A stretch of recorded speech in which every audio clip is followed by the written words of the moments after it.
Naranasan nyo na bang masapawan? Ako kasi oo. At yan ang pinaka-ayokong pakiramdam sa mundo. Ewan ko, pero para sa akin lamang talaga para sa akin lamang lamang na lamang talaga ako sa taong sumasapaw sa akin. Kaya naman ang kapal ng mukha niya na iparamdam sa akin ang bagay na yon. Yun din ang dahilan kung bakit napasulot po ako sa programa ninyong Barangay Love Stories. Kung hindi ninyo kasi may tatanong ay mahilig talaga ako makinig po sa radyo. At isang araw ay napadpad ako sa inyong istasyon. Simula noon ay palagi na ako nakikinig ng Barangay Love Stories ni Papa Dudut via online. Tapos ay nakita ko ang inyong email address kaya hindi na ako nagdalawang isip na sumulat sa inyo. At umaasa ako na mai-air ninyo ang aking kwento. Pero bago ako magpatuloy ay gusto ko munang magpakilala sa mga kabarangay natin. Cresida pala ang pangalan ko, 23 years old at taga Quezon City. Meron na akong kinakasama si Benjo na edad 25 naman at may isa na kaming anak na 2 taong gulang na. Sa kasalukuyan ay nakatira kami sa bahay nila dito sa Barangay Commonwealth sa Quezon City.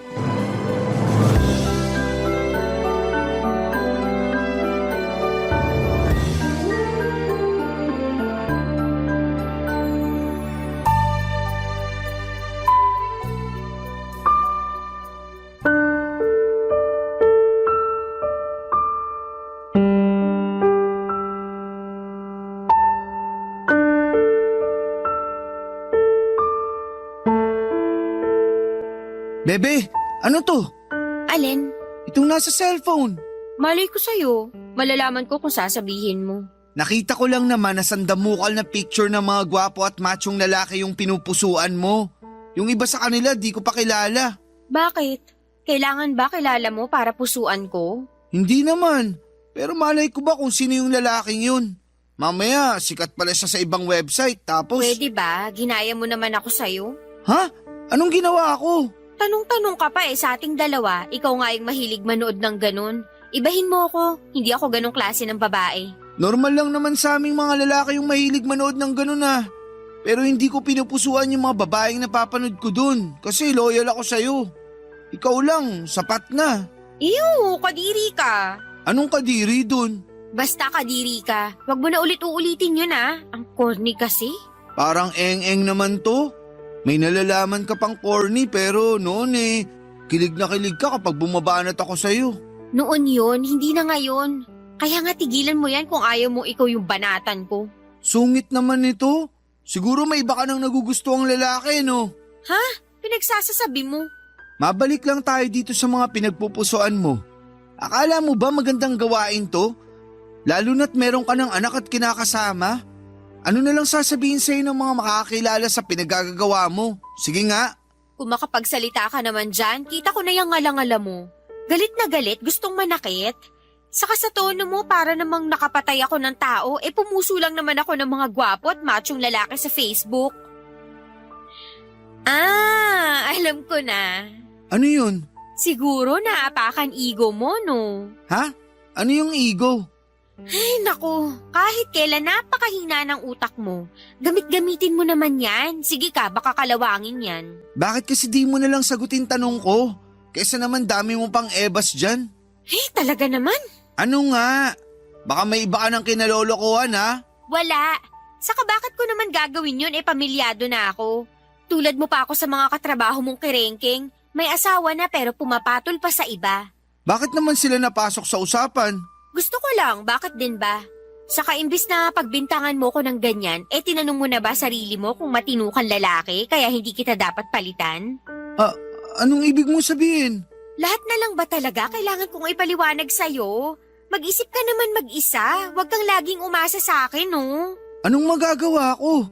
Kung yung mga sinasabi mo, ikaw lang madalas nakakaintindi. Malamang, magtatanong ako kung anong ibig mong sabihin. Masama ba yun?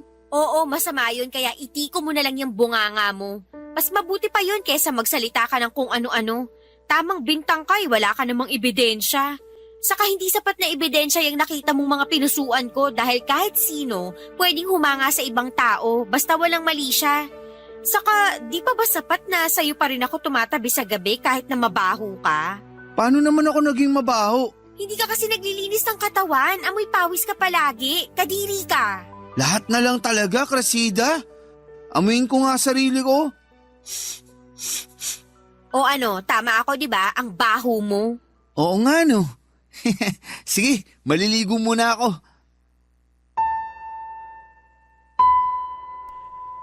Papadudot, inis na inis ako sa kinakasama ko dahil sa pambibintang niya sa akin. Pakiramdam ko ay iniinsulto niya ng bonggang-bongga ang pagkatao ko. Kahit naman ganon ang ginawa ko, ni minsan ay hindi ko naisip ang binibintang niya sa akin. At noon pa talaga kung kailan nagsasama na kami at may isang anak.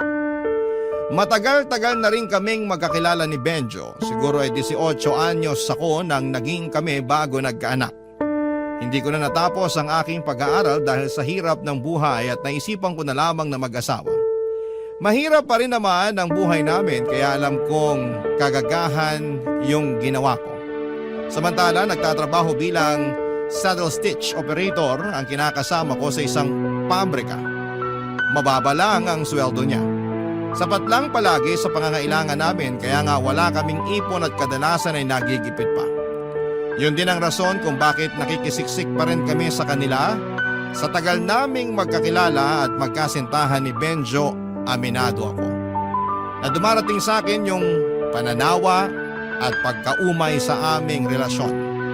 Kaya nagagawa kong tumingin at humanga sa ibang lalaki online. Pero hindi ko naman kahit kailan sinubukang pagtaksilan ng tatay ng anak ko. Maliban na lamang siguro noong mga panahong yon kung saan ay unti-unting lumaki ang pagkakagusto ko sa isang hindi inaasahang lalaki. Lahat ng yon ay kinuwento ko sa kaibigan at dati kong kaklaseng si Almarie Papadudot.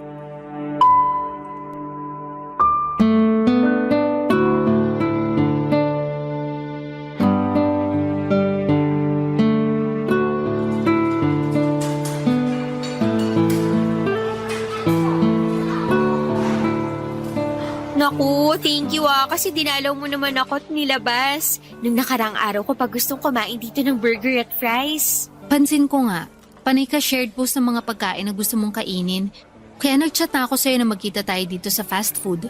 Kaya nga, thank you sa panlilibre. Sensya ka na kasi wala akong trabaho. Wala rin tuloy akong pera. Ayos lang, magkano lang naman yan? Naks, iba talaga pag may trabaho, no? San ka na nga ba ulit? Trabaho ko? Oo, alam ko kasi umalis ka na dun sa pinagtatrabahuan mong patahian. Oo, umalis na nga ako doon. At cashier ako ngayon sa isang convenience store. Okay ba pasahod dun? Sakto lang, pero mas maayos yung ngayon kesa naman sa dati ko. Sobrang init doon, akala mo impyerno. Tapos yung line leader namin, si Satanas. Laki talaga ng galit mo dun sa line leader nyong yun, no? Sakto lang, kasi hindi pa naman niya ako nagawa ng kasalanan. Siguro, lagi lang niya akong pinagagalitan at sinisita kahit maayos naman yung trabaho ko. Naisip ko, inggit lang siguro sa beauty ko kaya ganun. Pero ayoko na rin naman manatili sa lugar na yun. Bukod sa mababa ang sweldo, napakaraming tukso sa loob. Hindi lalaki kundi mga pautang na pinapatulan naman ng ibang nanay doon. Kaya ending, payslip na lang nakukuha nila sa araw ng sweldo. Ako nga na wala pang anak hirap na sa buhay. Kaya napapaisip ako, paano nila nairaraos yung araw-araw nila? Lakas na lang talaga ng loob ang labanan sa buhay ngayon. Maiba tayo. Nasaan pala anak mo? Bakit hindi mo sinama? Nasa bahay saka nandun naman si Benjo para bantayan ang anak namin. Hindi ko na sinama kasi magulo yun. Saka baka magturo ng kung ano-ano. Siyempre nahihiya ako sa'yo. Ayos lang naman. Sweldo ko naman Kahit na. Bilhan ko na lang ng pasalubong para matuwa naman pagdating mo. Ikaw bahala. Thank you talaga. Walang anuman. Kumusta na kayo na Benjo? Ganun pa rin. Pakiramdam ko wala kaming pag-unlad kasi ayos na sa kanya yung trabaho niya. Akala yata niya mabubuhay kami sa kakarampot niyang sweldo. Wala ba siyang planong maghanap ng ibang trabaho? Mukhang wala Mababa pa naman kumpiyansa nun sa sarili. Ay, buti pa yung kuya niya. Gwapo na, tapos marami pang pera. Kaya ayun, nagustuhan ko bigla. Anong nagustuhan biglang pinagsasabi mo? Crush ko kuya niya kasi magaling dumiskarte sa buhay. Feeling ko, mas may future ako kung siya nakatuluyan ko. Mangilabot ka nga. Bakit naman hindi naman tayo nag-uusap ng karumal-dumal at nakakatakot? Gaga, hindi nga. Pero ano ba yung pinagsasasabi mo dyan? Baka nakakalimutan mo may kinakasama ka na at si Benjo yun. Tapos may anak pa kayo. Kaya dapat hindi ka na magkagusto sa ibang lalaki. Lalong-lalo na sa kuya niya. Ikaw naman, masyado kang seryoso. Siyempre alam ko naman lahat yun, saka simpleng crush lang naman tong nararamdaman ko sa kuya niya. Simple raw. Pero naisip mo nga na mas may future ka kung kuya niyang nakatuluyan mo. Hanggang dun lang naman yun, kasi imposible nang mangyari. Ikaw na may sabi na kinakasama ko na si Benjo. Saka kasalanan naman niya kung bakit nagkagusto ko sa kuya niya. Kung matino sana siyang kinakasama, kung may pangarap sana siya sa amin ng anak niya, di hindi ko maiisip yung bagay na yun. Papadudot, napakagwapo ng kuya ni Benjo. Well, gwapo rin naman ang kinakasama ko, pero lamang ng isang paligo ang kuya niya. Ito ang buhay na patunay ng tall, dark and handsome, kaya hindi ninyo ako masisisi kung nagkagusto ako sa kanya. Pero alam ko sa sarili ko na simpleng pagkagusto lamang yon. Dahil mas napapansin ko na ang pagiging lamang nito sa kanyang kapatid na siyang kinakasama ko. Pero kahit na ganoon, alam ko pa rin naman ang limitations ko. Alam ko na tatay pa rin ang anak ko si Benjo at kahit na anuman ang mangyari. Kahit mag-away pa kami araw-araw at maaburido ako sa pagmumukha niya, ay siya pa rin ang dapat kong piliin.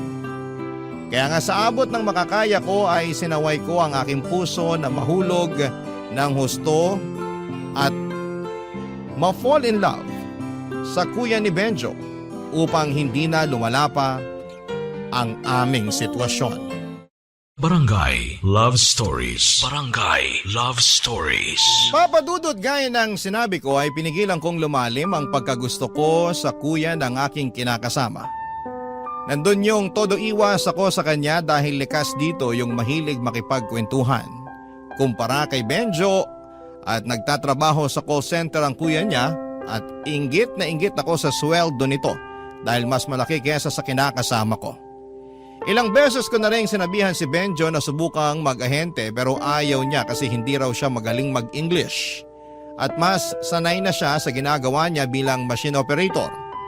Siyempre sinabihan at tinanong ko siya kung paano kami makakapag-ipon pambukod namin sa bahay kung hindi niya lalakihan ang sweldo niya pero mukhang walang pangarap na makaalis sa poder ng mga magulang nila ang kinakasama ko. Simula po noon ay tinamad na ako kay Benjo at mas lalong natuon ang atensyon ko sa kuya niya.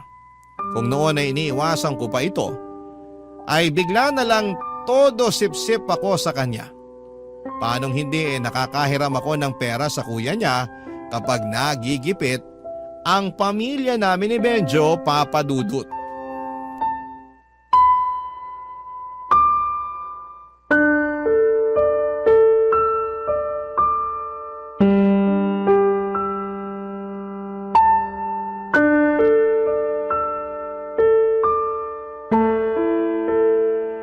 Pwede bang mag-usap tayo, bebe? Mag-uusap tungkol saan? Saka bakit ganyan tono mo? Tinawag mo pa akong bebe kung galit ka naman. Paanong di ako magagalit? Akala mo di ako nakakahalata na masyado kang sumisip-sip sa kuya ko? Pinagsasasabi mo dyan. Panay kayo usap, tawanan at biruan. Mas kinukumusta mo pa nga siya kaysa sa akin na kinakasama at tatay ng anak mo. Akala mo di ko napapansin, no? Pwes, diyan ka nagkakamali. Masama bang kausapin, makipagtawanan at makipagbiroan sa kuya mo? Baka nakakalimutan mong nakatira tayo sa iisang bubong. Natural, magkukrus ang landas namin. Alangan namang di ko siya kausapin, di ba? Gusto mo pa yata kaming gawa ng issue? Hindi naman sa ganun, pero... Sabihin mo, masyado kang malisyoso. Hindi ako malisyoso. Anong tawag mo dyan sa mga pinagsasasabi mo kung hindi mali siya, Aber? Malisyoso ka. Binibigyan mo ng kulay yung pag-uusap at pagtatawanan namin ang dahil lang sa ano ulit yun? Hindi kita makamusta ka mo? Oo, tsaka totoo naman yun. Hindi yun totoo. Masyado ka lang madrama. Alam mo, napipiko na ako sa kaartehan mo eh. Kung makapagsalita ka dyan, akala mo hindi mo kapatid yung pinag-uusapan dito. Anong tawag doon? Hirap sa'yo, di ka makalata eh. Magkakaganito ba ako kung di ako nagsiselos? Wow, ngayon naman may nalalaman ka ng pagsiselos. Tama talaga ako na masyado ka lang malisyoso kasi wala namang rason para magselos ka. Anong magagawa ko? Sa'yo yung nararamdaman ko. Ikaw naman kasi, kasalanan mo. Bakit bigla ako naging kasalanan? Sige nga. Sinabi ko na, di ba? Masyado kayong close. Hindi ako sanay. Sinabi ko na rin naman na kuya mo yun. Magselos ka ako sa ibang lalaki, ako makipag-close. Ayun, sige, papayagan kitang mag-alboroto na parang bulkan. Baka nga ako pa humingi ng dispensa sa'yo, pero utang na loob naman. Benjo, kuya mo yun. Ay, sensya na. Hindi ko lang talaga mapigilan. Pakiramdam ko kasi, may ginagawa kayo na kakaiba pag wala ako rito sa bahay o kung nakatalikod ako. Naririnig mo ba yung mga pinagsasasabi mo? Oo naman. Palagay mo sa akin, bingi. Hindi, pero buti na rin yung nagkakaintindihan tayo kasi napakasira ulo mo. Bakit naman ako biglang naging siraulo? Tanong-tanong ka pa talaga, bakit nga ba? Sige, ikaw sumagot. Bebe naman eh. Huwag mo ko mabebe-bebe, naiirita ako sa pagbumuka mo. Akala ko naman kung anong sasabihin mo tapos ikaw pa galit nung niyaya mo ako makipag-usap. Alam mo, sumusobra ka na eh. Nung nakaraang araw mo pa ako pinagbibintangang may ibang lalaki dahil lang sa mga picture na pinupusuan ko sa Facebook. Tapos ngayon bibigyan mo ng kulay yung pagiging close namin ng kuya mo? Mahiya ka nga sa kulay ng balat mo, uy. Bakit naman ako mahihiya? Basta, isipin mo, gamitin mo yung utak mo para naman hindi ka lawangin. Kayamot ka talaga, Benjo. Ay, paano kung narinig ng kuya mo yung mga pinagsasasabi mo, Aber? Ano na lang iisipin nun? Hindi ka na talaga nahiya? Dami-dami na nating pabor sa kanya tapos gaganyanin mo pa siya? Hindi ko naman sinasadya. Siguro napangunahan lang ako ng init ng ulo tsaka selos. Init ng ulo sa kapagsiselos mo na wala sa lugar yung magdadala sa atin sa kapahamakan eh. Imbis na magselos ka o magalit dyan, bakit hindi mo na lang kaya gayahin yung kuya mo? Dumiskarte ka sa buhay katulad niya para naman hindi na natin kailangan humiram ng pera sa kanya sa tuwing nagigipit tayo.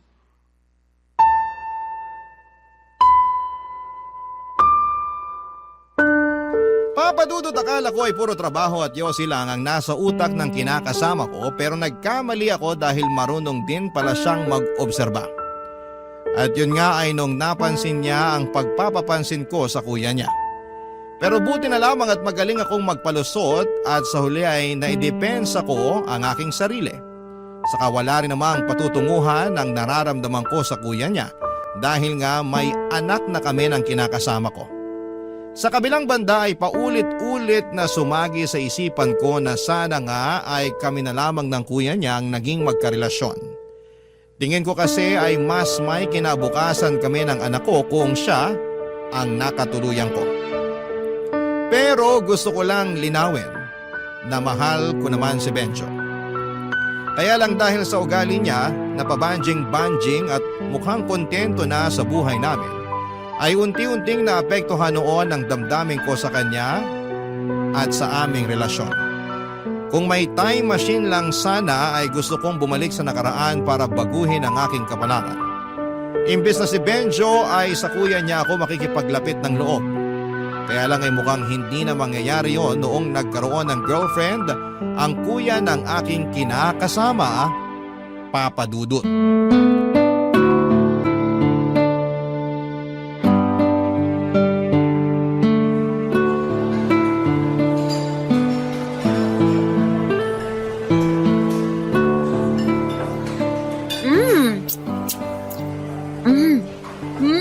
Grabe!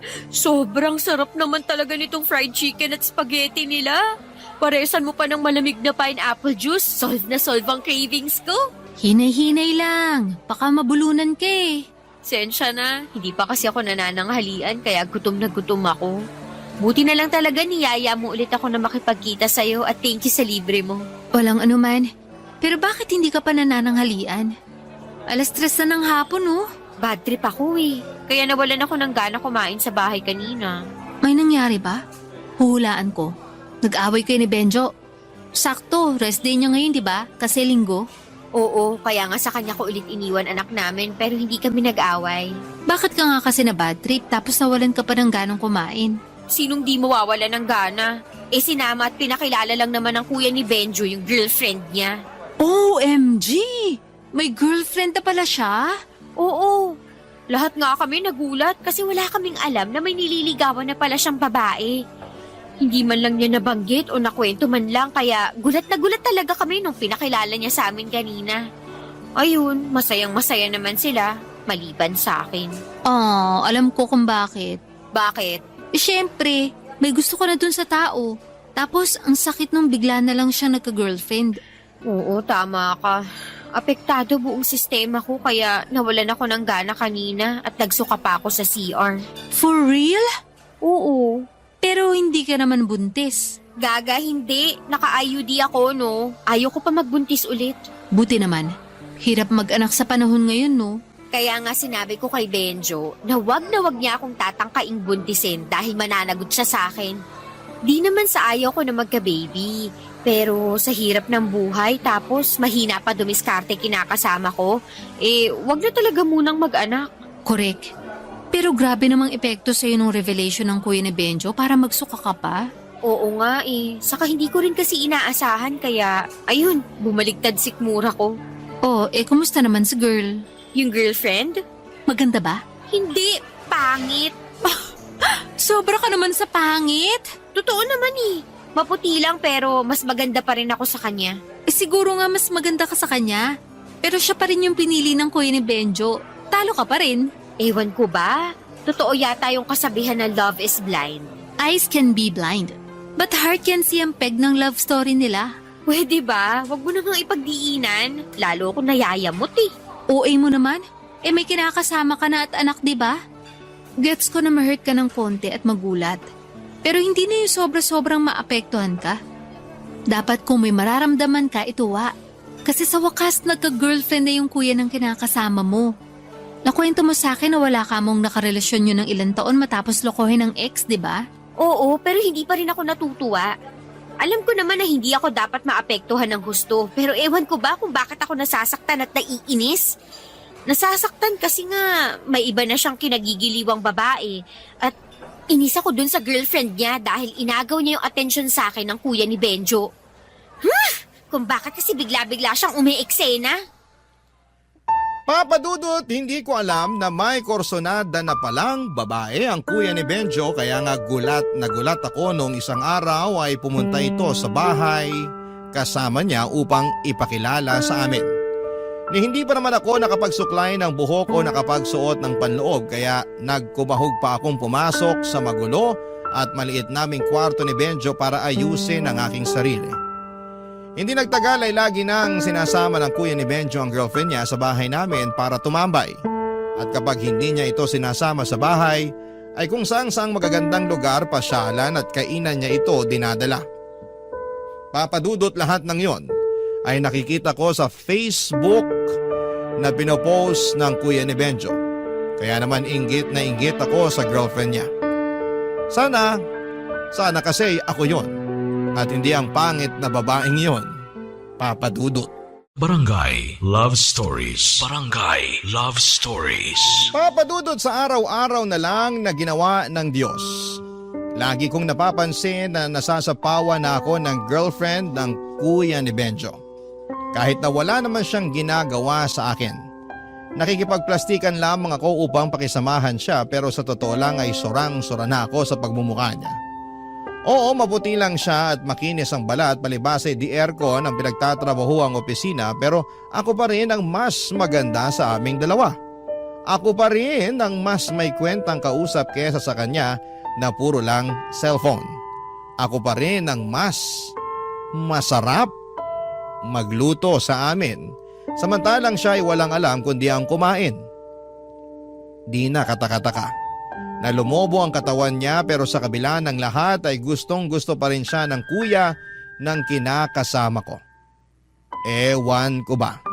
Pero sobrang naiinis ako sa sitwasyon na yon kahit na alam ko sa sarili ko na wala naman akong dahilan para mainis. Hindi nagtagal ay lalo pang nadagdagan ng inis ko noong nalaman naming nag-propose na sa babaeng yon ng kuya ni Benjo. Napamura talaga ako nang wala sa oras at napaiyak na lamang sa CR pagkatapos. Hindi ko pa kasi tanggap na may girlfriend na siya tapos ay biglang ikakasal na sila. Lalo lang tuloy nadagdagan ang pagkainggit ko sa babaeng yon dahil feeling niya ay siya na ang pinakamagandang babae sa balat ng lupa matapos siyang yayain ang kasal ng kuya ng kinakasama ko.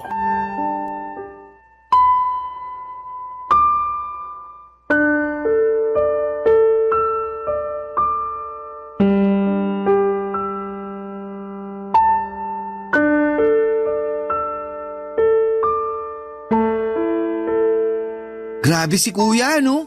Masyadong mabilis kumilos. Mantakin mong yayain agad ng kasal yung jowa niya.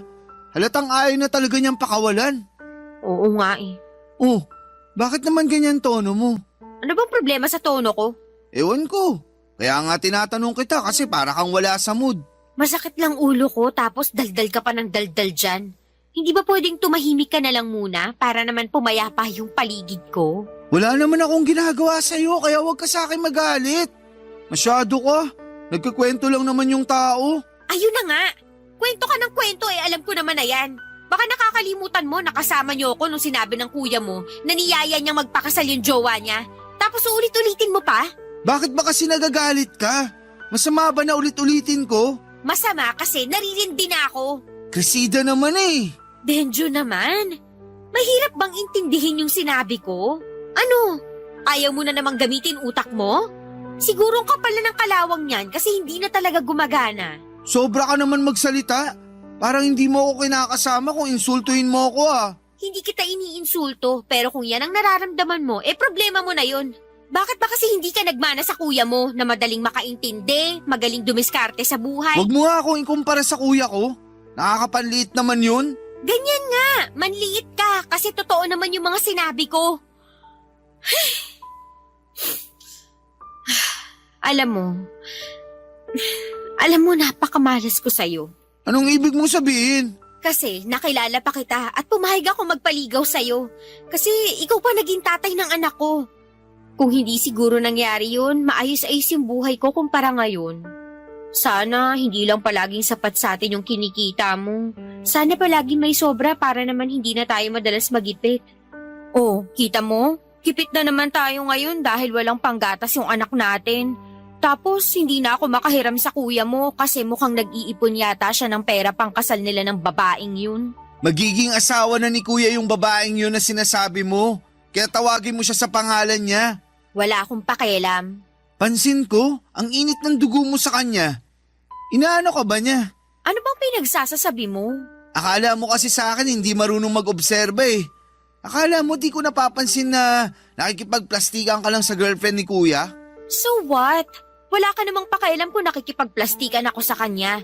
Mahalaga pa ba yun? Issue natin yung pinag-uusapan dito. Tapos magsisingit ka ng ibang tao?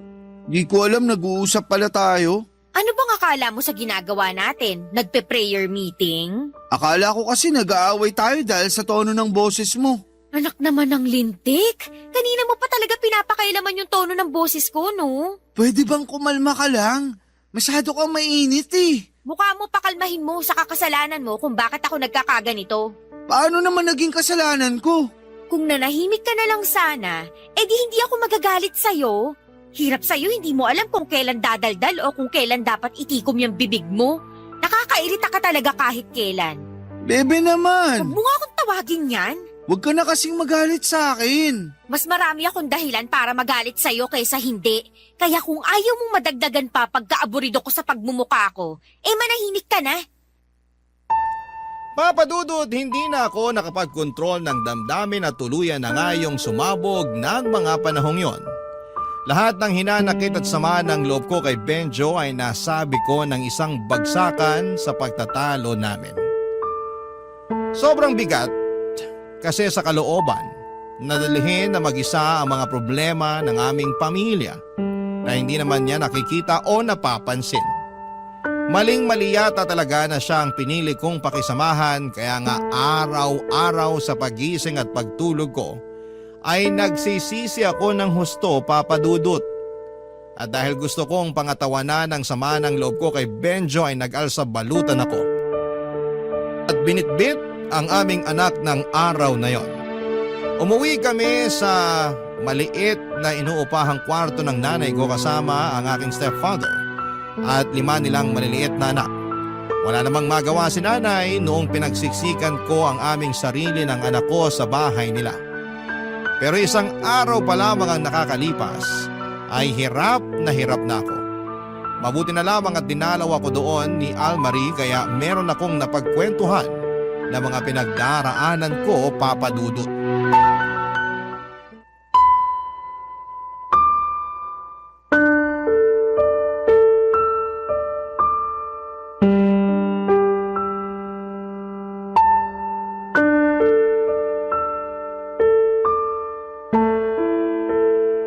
Sensya ka na, natagalan ako lumabas kasi pinatulog ko pa yung anak ko. Buti wala rito mga kapatid kong maliliit kasi napakaingay ng mga yun. Okay lang. Tsaka buti na patulog mo na rin yung anak mo. Oo, iyak ng iyak bago ka dumating kasi nga inaantok. Ay, sensya ka na rin, dito lang tayo pumwesto sa may labas ng pinto. Sobrang kalat at baho kasi ng bahay nila nanay, nakakahiya magpatuloy ng bisita. Di bale, malimlim naman sa kamahangin dito. Ano ka ba? Walang kaso sa akin yun. Salamat nga pala kasi pinuntahan mo kami rito. Oo naman. Naloka ako nung sinabi mong umalis kayo ng anak mo kina Benjo at dito kayo tumuloy kina nanay mo. Kaya nga, pero maling-mali na dito kami umuwi kasi mas mahirap pa doon kina Benjo yung sitwasyon namin ng anak ko rito. Sobrang liit ng bahay nila, maingay, mainit, makalat at mabaho. Nasusuka na nga ako eh. Bakit pa kasi umalis kayo dun? May pinag-awayan ba kayo ni Benjo? Meron, pero nakikipagbati na nga siya matapos niyang mag-sorry. Kaya lang, ganun na lang ba yun? Magsusorry tapos walang pagbabago? Nakakaumay na. Kaya sinabi ko na hindi ko na matatanggap yung sorry niya. Ayun, nag-alsabalutan kami ng anak ko at umuwi rito kay nanay. Pero alam mo naman siguro na hindi kayo pwede magstay dito na matagal, di ba? Oo, ngayon pa nga lang, hirap na ako. Kung ano man yung pinag-awayan nyo ni Benjo, payo ko ayusin nyo. Pag-usapan nyo lalo may anak kayo. Plano ko naman talaga siyang patawarin. Kaso gusto ko lang ma-realize niya na napupuno at nasasagad din ako. Alam mo naman issue namin, di ba? Yung tungkol pa rin sa pagiging kontento niya sa buhay namin tapos nadadagdagan pa ng ibang problema sa pera dahil hindi na rin kami nakakahiram sa kuya niya. Wala kinausap na kami na nagtitipid daw siya gawa ng ikakasal na. Sumabay pa talaga yung bagay na yun, nakakainis. Hindi naman siguro tama na mainis ka sa kuya ni Benjo dahil lang gusto niyang magtipid para sa kasal nila. Unfair yun sa kanya. Alam ko naman yun, pero hindi ko lang mapigilan. Kung may dapat magsisihin dito, si Benjo yun. Siya pa talaga yung may ganang magsabi na wag ko siyang ikumpara sa kuya niya. Kakumpara-kumpara naman kasi siya. Saka ginagawa ko lang naman yun para maisip niya na gayahin kuya niya sa pagiging masikap at madiskarte sa buhay. Para kasing walang pangarap sa pamilya namin yung kinakasama ko. Kontento na lang siya na nakakakain 3 beses sa isang araw. Tapos magagalit pa sa akin kung hindi masarap ang ulam. Tama ba yun? Siyempre, mali yun. Kaya hindi mo ko masisisi kung napuno na ako. Kung bakit naisipan ko na lang na umalis para maramdaman ni Benjo na sagad na pasensya ko sa kanya. Ilang taon na kaming magkasama at lumalaki na rin yung anak namin. Pero ganun pa rin buhay namin. Hindi na kami umasenso. Ni ayaw niya pa akong payagang magtrabaho. Nakakagalit na sobra. Buti pa yung kuya niya at magiging asawa nito. Mukhang malayong mararating sa buhay. Sana kami rin ni Benjo. Hindi yung mukhang sa kangkungan na lang kami pupulutin nito. Hindi naman siguro mangyayari yon. Alam ko malalagpasan nyo rin to. Walang permanente sa mundo. Kahit na yung paghihirap ng tao.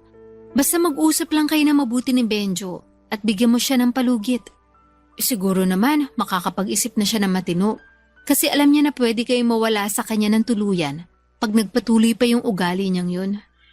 Ewan ko na lang talaga kung makikinig si Benjo.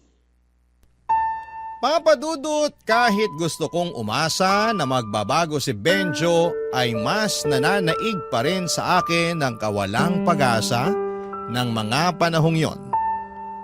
Pero dahil alam kong hindi naman kami pwedeng manatili ng matagal kina nanay, ay sumama ako pabalik sa bahay ng kinakasama ko noong pinuntahan niya kami ng aming anak upang suyuin ako at makipagbati sa akin. Pero nananatili pa rin masama ang loob ko sa kanya at kahit na nagkapatawaran na kami ay nandun pa rin yung hinanakit ko para kay Benjo. Hanggang ngayon ay inggit na inggit pa rin ako sa mapapangasawa ng kuya niya. Hindi ko mapigilang mapasa na all dahil napakaswerte ng babaeng yon sa kapatid ni Benjo. Samantalang ako sinalo ko na yata lahat ng kamalasan sa mundo. Ewan kung may katapusan pa ba ito o sadyang hanggang dito na lamang ang buhay namin ang kinakasama ko. Sana po ay mabigyan ninyo kami ng payo. Ayaw ko namang masira ang pamilya namin ni Benjo kaya babasahin ko na lahat ng mga masasabi ninyong advice. Hanggang dito na lamang po, Papa Dudut, ang sulat ko at sana'y mapayuhan ninyo ako at ng mga kabarangay natin dahil malaking bagay yon sa amin ng kinakasama ko. God bless and more power po sa Barangay Love Stories, sa Barangay LS. Number 1 kayo sa puso ko. Ang inyong forever kapuso at kabarangay, Cresida. Magandang araw sa inyong lahat. Ako nga pala si Rodel, 35 years old, isang call center agent for more than 10 years. Dito ko na rin nakilala ang babaeng gusto kong makasama habang buhay, si Jem.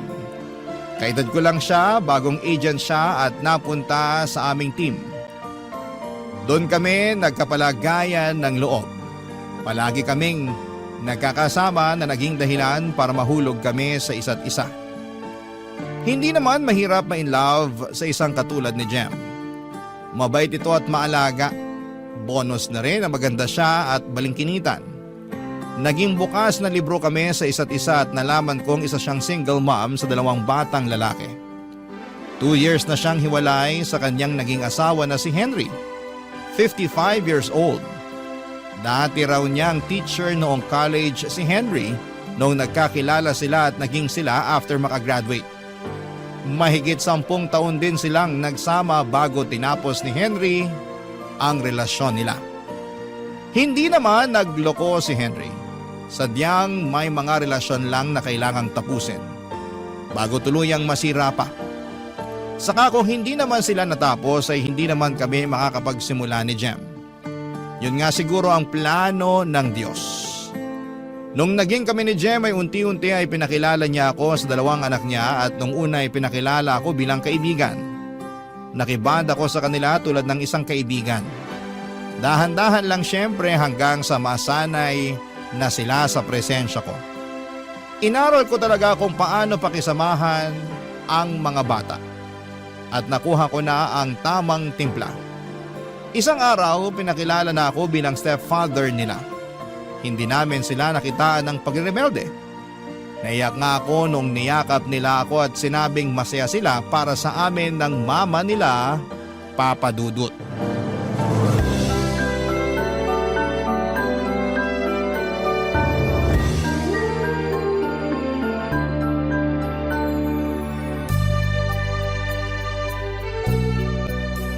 Ang saya ng araw na to.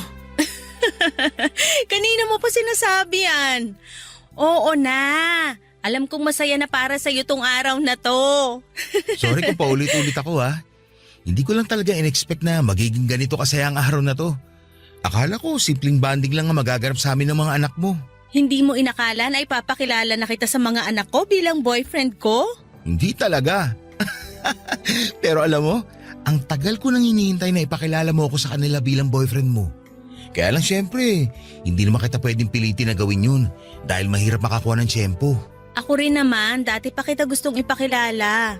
Lalo na nung nakita ko kung gaano kayo nag-e-enjoy habang nagvi-video games. Ang saya niyong tingnan para kayong mag-aama. Ang dali lang naman kasing pakisamahan ng mga anak mo. Ang babait. Jem, Ano yon? bala ko mag-vacation leave next month. May nakita kasi akong amusement park sa Pampanga. Bala kong dalhin doon yung mga bata kung papayag ka. Wow! Sa ilang taon nating magkatrabaho, ngayon ka lang nagkaroon ng balak na mag-vacation leave, ha? Parang mag-e-enjoy kasi yung mga bata doon. May mga napanood akong vlog tungkol doon. Saka Educational din yung amusement park na yon. Pwede yun sa mga anak mo. Mag-e-enjoy na sila, may matututunan pa. Lakas makapromote ah. Tunog vlogger ka na. Kasalanan ng mga anak mo. Sila nang inganyo sa akin na manood ng vlogs. Na-enjoy ko na tuloy. Kaya nga eh. Dati kape at libro lang ang hobby mo. Ngayon panonood na rin ng vlogs. Hindi lang vlogs ha, pati horror movies. Dati nakakornihan ka sa horror movies. Ang hirap mo sindakin pag nanonood tayong dalawa. Pero ngayon kapag nanonood tayo kasama ng mga anak ko, ang bilis mong sumigaw at magulat. Huwag mo sasabihin to sa mga anak mo ha. Pero scripted lang yung pagsigaw at gulat ko. Nabasa ko kasi na nakakadagdag yun na excitement para sa mga kasamahan mong batang nanonood. Makukurious sila kung bakit ganun ang reaksyon ng isang adult. Mas magfo-focus tuloy sila sa pinapanood nila. Talagang inaral mo kung paano makisama sa mga bata, no? Oo naman, kailangan. Hindi lang naman ikaw makakasama ko, pati na rin sila. Dapat komportable sila sa akin at tanggap nila ako. Medyo people pleaser ang tunog pero yun ang habol ko eh. Yung magustuhan nila ako. Rodel, Ano yun? naisip ko lang, paano kaya kung... Teka, wag na lang pala. Nakakahiya. Uy, ito naman ang bitin pa. Ano ba kasi yun? Naisip ko lang. Gusto mo bang dito na lang tumira sa bahay? Tumira dito sa bahay nyo? As in, magsama tayo? Live-in, ganon? Ayaw mo ba? Promise hindi kita sisingilin sa renta. Teka, sigurado ka ba? Hindi ba mabibigla mga bata? Okay lang kaya sa kanila? Paano ba ang adjustment nila? Ano kaya ang pwede kong gawin para maging pulido ang mga unang linggong stay ko dito? Teka, kailangan ko to i-search sa internet para... Huwag kang mag-overthink. Sapat nang maging ikaw. Ikaw. Gets mo? Kasi dun ka namin minahal eh. Mahal na rin ako ng mga anak mo. Sa tingin ko naman, oo. Papadudot na pangiti ako sa huling sinabi ni Jem. Mahal na rin ako ng mga anak niya. Alam kong OA para sa iba pero napalundag talaga ako at napatili na akala mo'y dalagang kinikiliti. Napakasaya noon. Pinigilan nga ako ni Jem dahil baka marinig ako ng mga anak niya at magulat sila. Natatawa na lamang si Jem na pinapakalma ang OA na saya na nafe-feel ko noon. Wala akong pakialam kung hindi na ako nagtunog macho o maton noong time na yon. Basta masaya ako at walang makakapigil sa akin para ipakita at maramdaman yon. Pinag-usapan namin saglit kung paano ang gagawin sa paglipat ko at kung kailan namin yon sasabihin sa mga bata. Priority namin syempre ang mga bata. Kahit sabihing tanggap nila ako pero kailangan pa rin naming magdahan-dahan dahil baka mabigla sila sa bilis ng mga pangyayari. Sa huli na pag-usapan na paunti-unti ang paglipat ko sa bahay ni na Jem.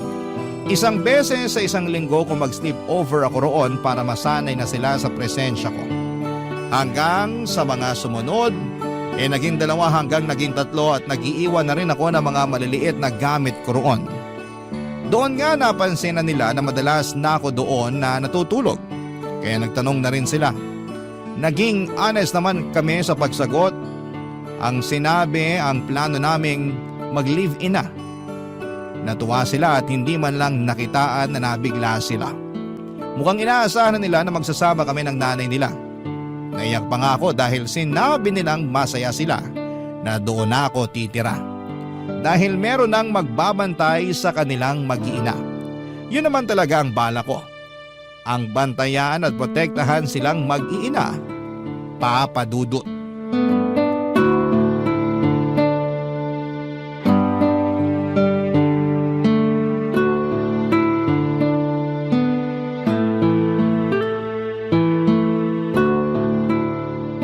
Sigurado ka bang nakuha mo na lahat ng gamit mo? Wala nang naiwan dun sa dati mong apartment? Yung kalendaryo na lang pero hayaan mo na. Patapos na rin naman ang taon. Regalo ko na lang yung sa landlady ko. Baka ma-miss ka ng landlady mo. Wala na siyang inaabutan ng sabaw ng tinola tuwing Sabado. Sabi ko naman sa kanya, ipa-deliver na lang niya kapag may sobra siya. Umuo naman. Kaya tuwing Sabado, may sabaw tayo. Pagandaan nyo ng mga bata. Puro ka talaga kalokohan. Tulungan mo na lang ako mamaya sa pagpapalit ng kubrekama natin ha. Maglalaba rin pala tayo bukas. Wala manunod kami ng sini ng mga bata bukas. Ay bakit di ko alam yan? Bakit hindi ako kasama? May sarili kayong GC no, tapos hindi ako kasali. Sa atin lang to Pero kasi KJ ka raw kasama kaya ako lang in-invite sa sine. Ah, ganun no? Uy, ano ba? Sige, akala mo. Oo, kinikinis mo yung bandang kidney. Alam mo, kinakainaan ko Ayun! Jem, Henry? Ikaw pala. Anong ginagawa mo rito? masama bang dumalaw sa mag-iina ko? Hindi naman. Kaya lang sana nagpasabi ka. Rodel, siya pala si Henry. Tatay ng mga anak ko. Henry si Rodel. Boyfriend ko. Finally, nagkakilala na rin tayo. Lagi kang nakukwento ng mga anak ko. Sana naman maganda ang kwento nila tungkol sa akin. Maayos ka naman daw, sabi nila. Gusto ko lang makita kung totoo. Bakit ka ba nandito, Henry? Wala naman dito yung mga bata Nag-sleepover sila sa bahay ng lola nila. Di ba sinabi ko naman sa'yo? Sinadya ko talagang pumunta rito para makilala ko tong bagong boyfriend mo. Curious lang ako. Sa susunod, magsabi ka kung dadaan ka Hindi yung nang bibigla ka. Bakit kailangang magsabi pa ako? Bakit kailangan ko magpaalam pag dadalaw ako? Ako ang bumili ng bahay na to. Bahay na binigay mo na sa amin ng mga anak mo mula nung iniwan mo kami. Mukhang hanggang ngayon, hindi mo pa ako napapatawad sa pag-iwan ko sa inyo Ginawa mo pa talagang biro yon? Lagot, Rodel. Mukhang hindi pa nakaka-move on ang ex-missus ko sa akin. Baka mabilis lang tong maagaw pabalik. Naka-move on na ako sa'yo dati pa. Huwag kang ang feeling. Kung wala kang ibang magandang sasabihin, mas mabuti pa umalis ka na lang. Sa susunod ka na dumalaw kapag nandito yung mga bata. Kapag wala sila rito, hindi ka welcome. Pero... Alam ko na yung sasabihin mo. Ipapamukha mo na ikaw ang bumili ng bahay na to. Pero ikaw din ang nagdesisyon na umalis dito. Kaya gets mo na rin naman siguro ang punto ko, no? Jem, sa tingin ko ayos lang naman kung padaan-daan dito si Henry. Hindi okay yon. Nakatira ka na rito sa bahay at kailangan niyang irespeto rin yon. Hanep, ako ang magpapakita ng respeto sa boyfriend mo na tumira sa bahay na binili ko. Pero sige, bilang nanay ng mga anak ko, pagbibigyan ko ang gusto mo. Rodel, hindi pa to ang huli nating pagkikita. Hindi ko alam kung napansin ni Jem pero ang talim ng tingin sa akin ni Henry nang magpaalam ito para umalis. Nakaramdam na ako ng kaba una pa lang na tumapak siya sa bahay. Hindi pa man din siya nagsasalita pero parang narinig kong hindi niya ako gusto. Parang sinukat niya ang pagkatao ko sa pagtitig niya sa akin. Lalo na nung tinignan niya ako mula ulo hanggang paa. Hindi ako nakagalaw noon, nahirapan nga rin akong sumagot lalo't nagkainitan na silang dalawa ni Jem. Mukhang hindi pa rin settled ang issue nilang dalawa. Naiintindihan ko naman hindi madaling maiwan lalo't gusto ng isa ang buo ang pamilya. Pagkalis nga ni Henry, naglakas na ako ng loob na itanong kay Jem ang kabuuan ng kanilang relasyon. Doon ko na nalaman ang katotohanan. Hindi kasi ako nag-usisa masyado noon. Pero alam kong kailangan ko na yung gawin lalo't parte na rin ako ng buhay nila. Iniwan ng walang dahilan ni Henry si Jem. Pero bago pa man niya iwan si Jem ay nakaramdam na raw si Jem ng panlalamig at pag-iwas mula kay Henry. Sinubukang imbestigahan ni Jem kung bakit ganon si Henry sa kanya. Inakala niyang meron itong iba. Pero wala naman. Nabubuksan pa ron ni Jem ang lahat ng social media accounts ni Henry at nakakausap din ang mga katrabaho at kaibigan nito. Pero walang nahagilap si Jem. Hanggang isang araw pag uwi ni Henry, kinausap nito si Jem para maghiwalay na sila. Hindi na pinaglaban pa ni Jem kahit gusto niyang maliwanagan kung bakit isang araw ay ayaw na lang ni Henry. Sa pagdaan ng mga buwan at taon, inobserbahan ni Jem si Henry para malaman sa huling pagkakataon kung bakit ito nang iwan. Kung meron ba talagang ibang babae. Pero wala. Hanggang ngayon ay single si Henry.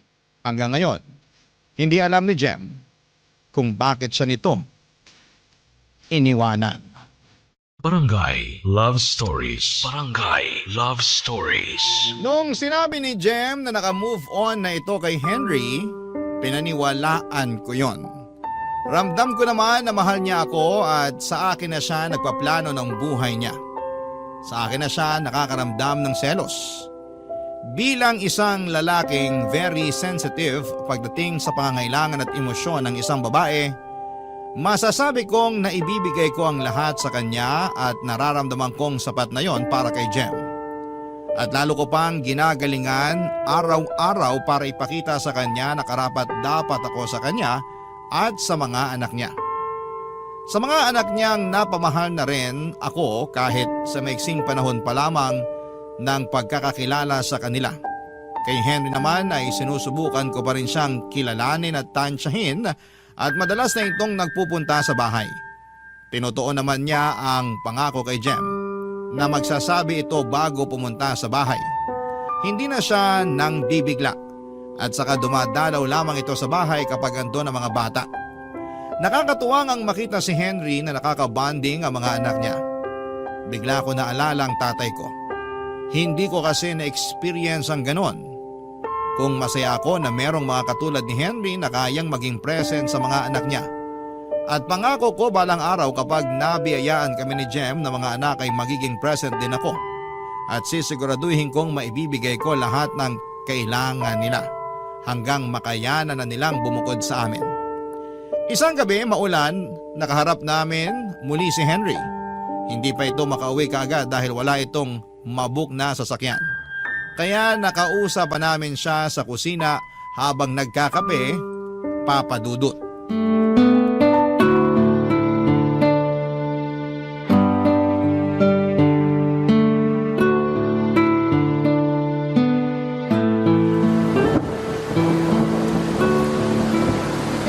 Tatlong oras nang tuloy-tuloy ang ulan ha. Hihinto pa kaya to? Kung bakit naman kasi ngayon mo pa naisip na hindi dalhin yung sasakyan mo? Eh di sana nakauwi ka na kanina pa. Talagang gusto mo na akong umalis no? Eh kasi napupuyat kami ni Rodel kakahintay na makaalis ka. Pasensya ka na Rodel kung napupuyat ka ha. Mukhang mahina ka pala sa puyatan. Bakit ganyan ang tawa mo? Parang tawa ng babae. Pati tawa ng boyfriend ko, pupunahin mo? Sumugod ka na kaya sa ulan para makaalis ka na rito. Kung ano-ano na lang napapansin mo eh. Aba, masama bang tanungin kung bakit ganun ang tawa niya? Eh sa nabigla ako. Hindi naman ako sanay sa lalaking may tawang pambabae. Hindi ka ba talaga titigil? Tama naman si Henry, Jem. Taong babae talaga ako. Yun na rin madalas sinasabi ng mga kaklase ko noon. Oh, kita mo na. Rodel, pigilan mo yan sa susunod. Kasi baka mapagkamalan nilang bakla ang magiging stepfather ng mga anak ko. Napipigilan ko naman minsan. Pasensya na ha. Ganito lang talagang tawa ko kapag masyado ako na-excite. Munti ka na akong magduda sa'yo eh. Parang ikaw ang magiging ilaw ng tahanan imbis na si Jem. Siguro naman kaya mo na suburin tong ulan, no? Lakarin mo na ngayon. Umalis ka na. Oo, pwede namang dito ka na lang din matulog, Henry. Kasya ka naman sa sofa. Bukas ka na lang na umaga umalis. Delikado na rin kasi sa daan. Rodel! Salamat sa offer, Rodel. Pero si Jem pa rin ang masusunod. Uuwi pa rin ako. Baka bangungutin lang ako rito dahil sa sama ng loob nitong ex-missus ko sa akin. Ikaw ang bahala. Ay, Rodel, baka pwede ikaw na lang magsundo sa mga bata bukas pagkatapos nila sa klase. Bigla ko naalala, kailangan ko palang samahan si nanay sa check-up niya. Bukas na pala yun ng hapon. Sige, walang problema. Libre ko na lang din sila ng ice cream bukas bago kami dumiretso dito sa bahay. Matutuwa mo ngayon. Ice cream? Anong akala mo sa mga anak ko? Dalaginding? Wala naman sa kasarian ng pagkain ng ice cream. Nung bata pa lang ako, yun ang paborito kong kainin pag-uwian. Nakakawala ng pagod yun dahil doon sa tamis at gatas. Kaya naman pala ang lamya mo. Naiintindihan ko na. Wala ka bang tatay? Henry, sobra ka na ha? Below the belt na yung mga sinasabi mo. Nagtatanong lang ako. Ano bang masama kung alamin ko kung mayroong nagpalaking tatay dito kay Rodel? Wala. Wala akong nakilalang tatay. Pero maayos naman akong pinalaki ng nanay ko. Tama yon. Ang nanay niya na nagturo sa kanya kung paano tumrato ng tama ng kapwa. Lalo na sa mga magagaspangan dilang katulad mo.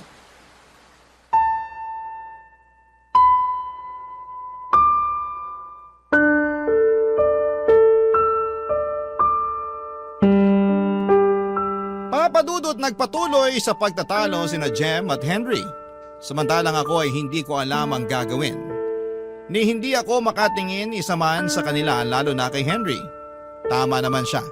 Malamya ako at hindi ko nakilala ang tatay ko. Walang nagturo sa akin kung paanong maging matikas, maskulado at matatag. Pero mabait ako at mapagmahal. Nakuha ko yon sa nanay ko at kalmado at nurturing din ang aking ina. Very expressive at gentle.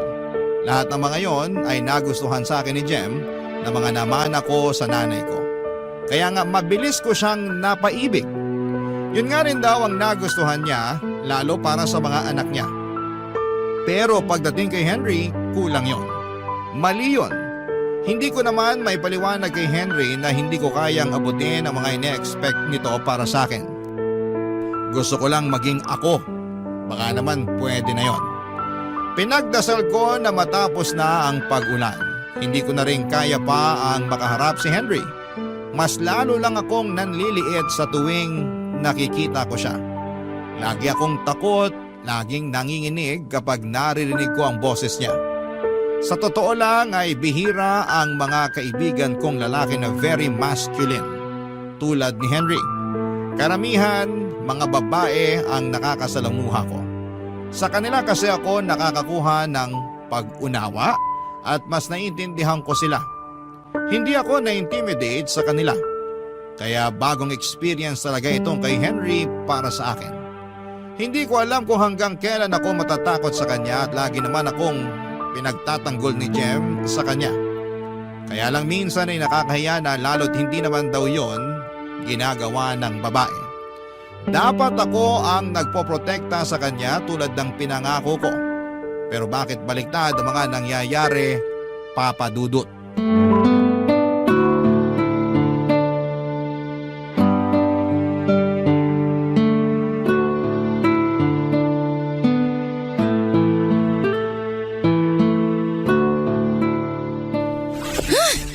Kainis talaga yung Henry na yan. Awat na po. Nakaalis naman na siya. Kumalma ka na. Paano kung kakalma, Aber? Nakita mo naman kung paano kanya dautin kanina. Ayos lang yun. Kaya kumalma ka na sabi. Hindi ayos yun, Rodel. Binabastos ka na niya sa harapan ko eh. Hindi mo ba nahahalata? Gusto lang niya ako makilala. Huwag natin masamain yun. Hindi dapat ganun ang paraan. Masyado siyang mayabang. Kala mo kung sinong mabuting tao. Hayaan mo na nga. Ako nga hindi naman masyadong naapektuhan. Bakit ka ba ganyan? Bakit masyado kang mabait? Nakakainis ka na ah. Pinipili ko lang talaga ang laban ko. Kung nakipagsabayan ako kay Henry kanina, baka mas lalong magkagulo.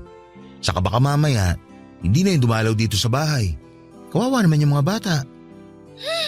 Kainis ka. Bakit? Bakit ba masyado kang mabait? Nakakainis. Hindi naman sa bait yun. Sinusubukan ko lang intindihin yung side ni Henry. Buti ka pa sinusubukan mo siyang intindihin. Eh siya, wala. Ang talim ng dila. Hindi man lang naisip kung nakakasakit na ba siya sa mga pinagsasasabi niya. Buti pa camera apps may filter. Yung bunganga niya, wala. Magkakaiba naman kasi ang mga tao. Baka talagang ganun lang siya. Pero mukha naman siya mabuting ama. Pero mabuting asawa, Hindi ba siya naging mabuting asawa sa'yo? hindi. Hindi niya nabigay yung mga kailangan ko. Ni minsan hindi niya ako sinabihan na maganda ko o kaya mahal na mahal niya ako. Walang lambing.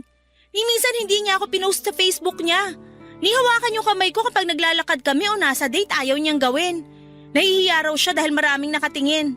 Ang cold niya sa akin palagi. Pag nandyan yung mga kaibigan niya halos hindi niya ako pansinin.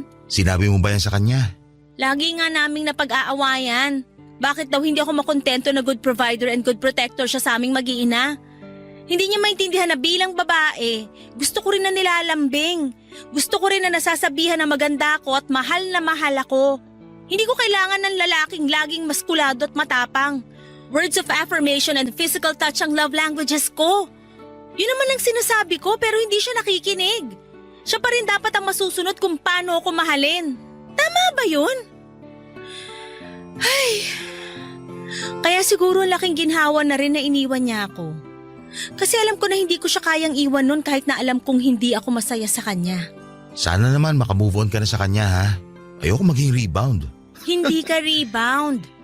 Mahal na mahal kita. Kasi ikaw, nakikinig ka sa akin. Alam mo kung paano ko gustong mahalin.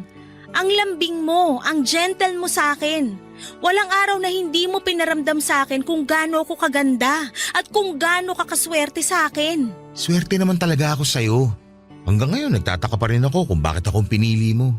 Yan nga ang baguhin mo sa sarili mo, Rodel. Taasan mo naman ang tingin mo sa sarili mo. Kaya ka binubuli ni Henry madalas kasi alam niyang kayang-kaya kanyang tiklupin. Sa totoo naman. Pero yung tawa mo ha, panatilihin mo yan. Huwag mong baguhin. Masaya akong naririnig yan. Huwag kang maniniwala kay Henry. Masarap sa tenga yung tawa na yan. Para akong nanlambot sa mga sinabi ni Jem, Papa Dudut. Akala ko ay wala na akong ginagawang tama. Pero meron pa rin pala. Sinabi niya yon sa akin at pinaramdam niyang ayos lang na maging ako. Mas lalo ko tuloy siyang minahal dahil doon. Niyakap ko siya at nagpasalamat. Pinangako na araw-araw walang palya. Sasabihin ko sa kanya kung gaano ko siya kamahal. Araw-araw may lambing, araw-araw siyang maganda para sa akin. Hindi ko ikakahiya na hawakan ang mga kamay niya at halikan siya sa harapan ng maraming tao. Kung yon ang paraan para maramdaman niyang minamahal siya. Yon ang tama para sa kanya at hindi ko yon ipagkakait sa kanya. Napakaswerte ko na simpleng babae lamang si Jem, madaling pasayahin at madaling makontento sa mga simpleng bagay. Kaya nga minsan hindi ako pwedeng sisihin kung naiisip ko kung karapat-dapat ba ako sa pagmamahal niya. Niyakap ko siya ng mahigpit nang maramdaman kong nag-uumapaw na naman ang ligaya sa puso ko at humahalo yon sa insecurity ko. Pero nang tumitig ako sa mga mata niya, nawala ang insecurities ko. Puro na lamang pag-ibig. Mahal na mahal ko si Jem. Sila na mga bata. Aayusin ko kung paano maging tamang lalaki para sa kanila. Hindi man ako nauna sa buhay nila pero sisiguraduhin kong hindi ako ang mag-aabandona sa kanila. Malamyaman ako sa paningin ng padre de pamilya nila pero papatunayan kong hindi ako basta-basta magigiba kahit ano pa ang tingin ng iba. Barangay Love Stories. Barangay Love Stories. Papadudod sa pagdaan ng mga araw, pinatunayan ko kina Jem at sa mga bata na karapat dapat ako sa kanila. Nakita ko kung paanong nag-bloom si Jem sa piling ko at kung paanong naging magalang at mabuti ang mga bata. Totoo nga ang sinasabi nila, ang tao tulad ng halaman kapag binahal at nadiligan ng tama ay uusbong at titibay ito. Ganon ang nangyari sa pamilya ko. Oo, sariling pamilya ko na ang tingin ko kina Jem at sa mga bata. Kung pwede lang natawagin akong papa o tatay ng mga bata ay gugustuhin ko. Kaya lang syempre bilang respeto kay Henry, dapat isa lang akong stepfather. Tito o kuya lang dapat ang itawag sa akin. Hindi na pwedeng lumagpas pa sa tatay o papa. Kontento naman ako doon kasi kahit hindi nila ako tinatawag na papa o tatay, pero pinaparamdam nila sa akin na parang ama nila ako. Sa akin sila nagsasabi ng mga nararamdaman nila. Komportable silang nagsishare sa akin ng mga sikretong hindi nila magawang sabihin isa man kina Jem at Henry. At sa part ko ay nakaka-proud yun ha. Kasi ang sarap sa pakiramdam na pinagkakatiwalaan ka ng mga bata. Yung feeling nila sa safe sila sa akin.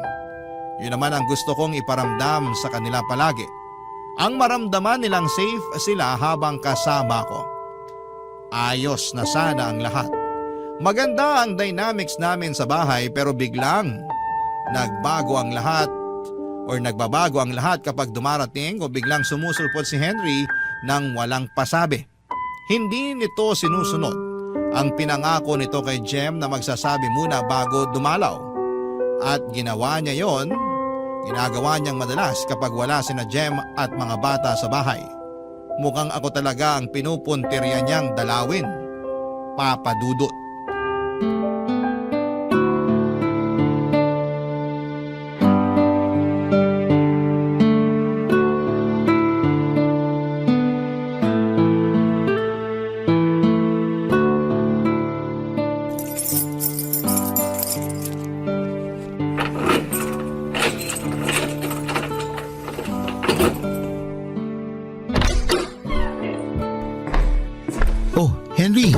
Napadalaw ka. Wala si na Jem ah. Wala rin ang mga bata. Hindi ka ba nasabihan? Nasabihan naman. Alam kong nasa bahay sila ng lola nila. Ang ganda ng apron mo ah. Bulaklakin. Salamat. Regalo to sa akin ni Jem nung mansari namin. May kailangan ka ba kaya ka nandito? Parang, Gusto mo ba ng hot chocolate? Brownies. Meron ako mga binake na pastries. Nasa ref. Dapat baon ng mga bata yun bukas eh. Pero pwede ka naman tumikim kahit isa. hot chocolate? Brownies? Sa akin? Rodel naman. Yun lang kasi yung nagawa ko eh. Hindi pa ako nakakapag-grocery. Bukas pa. Ikaw din ang nag-grocery? Oo. Para hindi na mahirapan si Jem. Ako rin na nagluluto para sa amin ng mga bata. Hindi ko alam na ikaw na pala nagsusot ng saya sa bahay na to.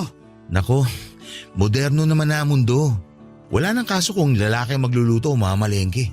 Huwag mong sabihin si Jem ang provider dito sa bahay. Masasapak na talaga kita. Ni minsan hindi siya gumastos sa mga bayarin dito sa bahay nung kami pang dalawa. Hindi ah. Ako pa rin naman. Nag-aabot lang ng konti si Jem para sa ibang kailangan. Dapat nga wala na siyang sinasalang gastusin dito sa bahay. Dapat ikaw na ang gumagawa nun.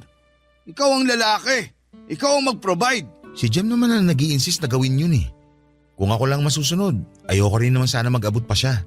Pero nagagalit siya kapag hindi ko tinatanggap yung inaabot niya eh. Kasi masyado kang malamya.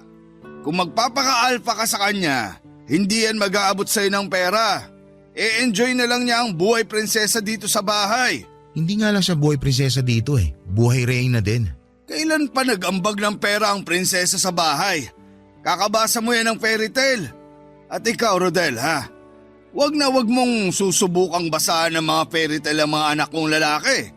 Tatamaan ka talaga sa akin. Walang ganun. Kahit itanong mo pa sa kanila, puro nga horror ang pinapanood namin eh. Nakukwento ba nila? Medyo nakakatakot talaga na pelikula yung pinipili ko. At proud ka ron. Samantalang binida sa akin ng mga anak ko na mas malakas ka pa raw tumili kaysa sa nanay nila. Biruan lang namin yung tili na yun. Para ma-excite sila sa pinapanood namin. Hindi ko na alam kung paano ka kakausapin. Hindi kita maintindihan. Henry, huwag mo sana mamasamahin ha, pero ayos naman ang mga anak mo sa akin eh. Huwag ka na mag-alala sa kanila. Kasi masaya naman sila kapag kasama ako. Napoprotektahan ko naman sila kahit papano. Napoprotektahan? Ang lamya mo nga eh. Paano mo sila mapoprotektahan kung nagsusuot ka ng bulaklaki na apron at gumagawa pa ng brownies at hot chocolate? Hindi naman basihan ang pagbe-bake ng brownies para maprotektahan mo ang pamilya mo. At para sabihin ko sa'yo, masarap ako magtimpla ng hot chocolate. Subukan mo muna kasi. Naririnig mo ba ang sinasabi mo? Sorry kung tingin mo kulang ako. Pero sabi naman ni Jem, ayos lang yung mga ginagawa ko para sa kanila mag-ina. Hindi naman siya nagre-reklamo. Sa ngayon, ayos lang sa kanya. Sa ngayon, hindi pa siya magre-reklamo. Pero kilala ko si Jem. Pag tumagal kayo, isusumbat na niya sa'yo lahat ng mga napapansin niya. Pustahan tayo. Iyang pagiging malamya mo, ipapamukha niya sa'yo balang araw yan kapag natauhan na siya. Lalo na kapag nakita niyang hindi ka karapat-dapat na maging haligi ng tahanan dahil hindi mo sila kayang protektahan. Sana naman hindi ka manghusga kaagad. Kung ayaw mong husgahan kita, huwag kang magpakita ng mga bagay na kahusga-husga. Hindi na ako nakaimik noon at hindi ko nga rin siya natignan ng maayos. Nakatingin lamang ako sa may sahig. Kunwari ay may napansin akong dumi sa suot kong tsinelas. Maya-maya pa'y biglang hinila ni Henry ang suot kong bulaklaking apron. Nagulat ako. Hindi ako kaagad nakareact. Bigla niyang binato sa mukha ko yon at saka mabilis na tumalikod para umalis na. Naiyak na lamang ako sa pangdadaot niya sa akin. Napahiya ako sa ginawa niya. Sa unang beses, nasaling ang pride ko bilang isang lalaki. Lalo na sa pagtapon ng apron sa mukha ko. Bakit ganon siya kung umasta? Ano bang mali sa pagiging malamya? Kahit malamya ako ay hindi naman ako bakla. Alam ko sa sarili ko na lalaking lalaki ako at masyado lang sigurong feminine. Madalas yun nga ang nagpapahamak sa akin. Lalo na nung nag-aaral pa lamang ako. Pero hindi ko yon binago, Papa Dudut. Masaya naman ako sa pagiging feminine ko. Wala naman akong nasasaktang ibang tao at saka minahal ngayon ni Jem sa akin. Masaya rin ako sa nakasanayan ko. Bakit si Henry pa tong nagagalit? Hindi ko naman siya palaging nakakasama sa bahay. Hindi ko naman siya nasasagasaan sa pagiging malamya ko. Ilang beses siyang pabalik-balik sa bahay para lamang sindakin ako palagi. Pasalamat na lamang siya at mahaba ang pasensya ko. Kaya hindi ko siya pinapatulan. Gusto niya talaga akong i-trigger. Mula noon ay mas napapadalas na ang pagdalaw niya sa bahay kapag wala ang mag-iina niya. Mas napadalas na rin ang pangiinsulto niya sa akin, Papa Dudut.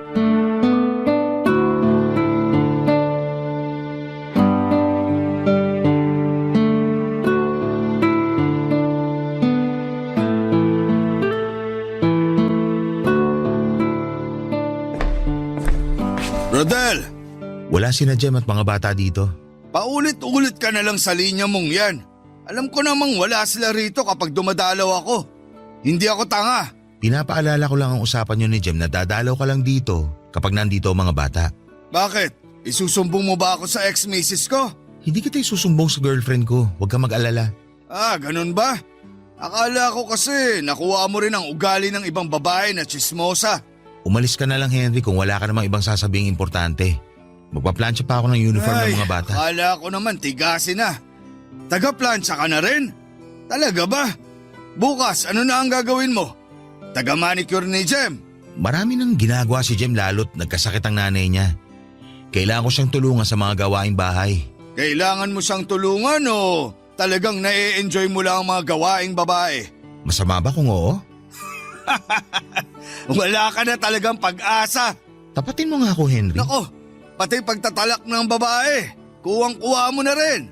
Wala na talaga to. Wala na. Alam mo kung ano pang nakuha ko sa mga babae? Yung galing nilang bumasa ng isang tao. Oh, anong gusto mong puntuin dyan? Na kaya ka nagiging dominante sa akin para iparamdam na hindi ako bagay sa bahay na to. Na ikaw lang dapat ang kilalanin na leader. Hindi ka naman talaga bagay sa bahay na to. Tama ka. Dahil gusto mo, ikaw pa rin ang haligi ng tahanan. Hindi matanggap ng pride mo na may bagong lalaki na dito. Pakiramdam mo, threat ako sa'yo. Threat? Sige, ano pa ang iniisip mo? Papakinggan kita. Na kaya ka ganyan kagaspang sa akin dahil hanggang ngayon, mahal mo pa rin si Jem. At gusto mong bumalik sa kanya. Kasi nagsisisi ka dahil meron na siyang pinalit sa'yo na nagpapasaya sa kanya ngayon. Sorry ka na lang Henry, pero ako na ang mahal niya. Ang hirap kontrahin ng mga sinasabi ko kasi totoo lahat no? Hindi ko naman itatanggi na mahal ko pa rin si Jem. Pero hindi ko na siya gustong bumalik sa buhay ko. Huwag kang mag-alala. Pinapaubaya ko na ang mag-iina ko sa'yo, di ba? Pinapaubaya? Parang hindi naman. Bantay sarado ka nga palagi. Hindi ako makagalaw ng maayos kasi bawat gawin ko, pinamumukha mong laging mali ako. Ay, pati emosyon ng babae nakuha mo. Wala ka ba kahit katiting na pagkalalaki man lang? Bakit ba ganito ka sa akin? Dahil kailangan na mag-iina ko ng poprotekta sa kanila. Pinoprotektahan ko naman sila sa paraang alam ko. Hindi yan sapat. Eh di ikaw na lang gumawa. Total, ikaw lang naman may alam ko paano sila poprotektahan. Eh di sige, ikaw na. Sige lang, ikaw na. Kailangan kita para protektahan sila. Hindi kita maintindihan. Diretsahin mo na lang ako. Para ka rin babae. Puro putak. Hindi mo madiretso kung ano gusto sabihin.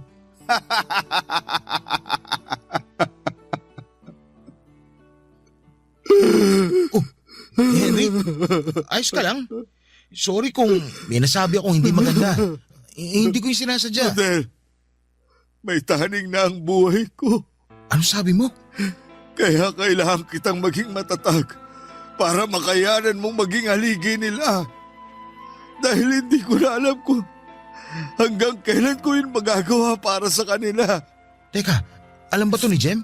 Hindi pa. Halika, sabihin natin. Sasamahan kita. Kailangan niya tumalaman. Hindi pwede. Hindi. Rodel, iniwan ko siya nung nalaman kong may malubha na akong sakit. At pinangako ko sa sarili ko na Hindi niya yun malalaman. Kaya hindi mo yun sasabihin. Karapatan niyang malaman yun. At karapatan ko ring maging matatag at malakas para sa kanila. Ako ang haligi. Hindi ako pwedeng makitaan ng kahinaan. Kaya bago pa ako tuluyang manghina, kailangan ko nang makalayo sa kanila. At higit sa lahat, kailangan ko matulungan ang bagong magiging haligi nila. Ikaw yun, Rodel. Konti na lang ang panahon na natitira sa akin. Kailangan kong makita na mapoprotektahan mo ang pamilya ko. Hindi ako matatahimik kung hindi mo yun magagawa at magpapabaya lang ako. Yun ang unang beses na nakita ko ang kahinaan ni Henry. Isang kahinaan na hindi ko pwedeng gamitin laban sa kanya. Kung ibang tao lang siguro ako ay baka ginamit ko na yon para makaganti sa lahat ng ginawa niyang pangdadaot sa akin. Pero naiintindihan ko siya. Hindi biro ang pinagdadaanan niya. Gusto lamang niyang may matibay na humalili sa kanya bilang haligi ng tahanan. Hindi man ako nagkaroon ng chance na makilala ang tatay ko pero hindi yon kakulangan sa parte ko para maunawaan ang pinagdadaanan ni Henry. Isa siyang ama, isang asawa. Wala naman siyang ibang hangad kundi ang maging matibay na sandigan ng kanyang pamilya. Kahit siya mismo ang nahihirapan. Kahit wala siyang ibang mapagsabihan. Ama siya. Isang mabuting haligi ng tahanan. Tumaas lalo ang respeto ko sa kanya noong hinayaan niya ang sarili niyang umamin sa kahinaan niya. Ang kanyang pamilya sina Jem at ang mga bata. Gusto ko talagang sabihin kay Jem ang nangyayari kay Henry pero nagbitiw na ako ng pangako kay Henry na mananatiling sekreto ang tungkol sa sakit niya. Saka na lang daw pwedeng malaman ng kanyang mag-iina ang kalagayan niya kapag nasa loob na siya ng kabaong at hindi na niya makikita kung paano sila magluksa at maging mahina dahil sa pagkawala niya. Hindi raw kasi niya kayang makita na madurog ang mga anak niya kapag nalaman nilang may taning na ang buhay ng ama nila. Baka mas lalo lang daw siyang manghina at mawala ng respeto sa sarili niya bilang isang ama dahil hindi niya magawang i-shield ang mga anak niya sa ganong pagsubok. Hindi ako sumang-ayon sa kanya roon pero ano bang magagawa ko kung mas nananaig ang pride niya bilang isang lalaki? Ano ba ang dapat kong gawin sa sitwasyon ko? Sana'y matulungan ninyo ako at kung sakali lang ay baka may tips din kayo kung paano maging haligi ng tahanan tulad ng gustong mangyari ni Henry sa akin. Gusto ko siyang pagbigyan sa kahilingan niya pero hindi ko alam kung paano yon sisimulan. Maraming salamat po. Ako ang inyong kapuso at kabarangay forever, Rodel.